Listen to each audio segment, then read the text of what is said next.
సాహితీ ప్రియులకందరికీ రాకథ చెప్తారు స్వాగతం పలుకుతుంది మీ అనామిక.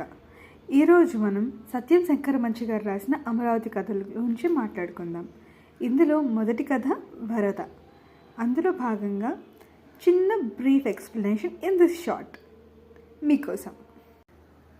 వరద. ప్రళయం వచ్చి మన్ను మిన్ను ఏకమైనప్పుడు అన్ని కులాల వాళ్ళు ఒకటి ఆపద కాసుకోవడం, బ్రాహ్మణుడికి మాలవాడు నెయ్యి వడ్డించడం, బ్రాహ్మడు ఆనందంగా తినడం ఇందులో కథ. ఇది మామూలే. వరద వచ్చి ఆ పుట్టకి బురద కడిగేసినా అంతా మామూలయ్యాక మనిషి మళ్ళీ మామూలుగా అయిపోతాడు. ఎన్ని వరదలు వచ్చినా మనసు మాలిన్యం కడగలేకపోతుంది అన్న వాక్యమే వరద కథ. ఈ కథని వినాలనుకున్న వాళ్ళందరూ ప్లీజ్ టు సబ్స్క్రైబ్.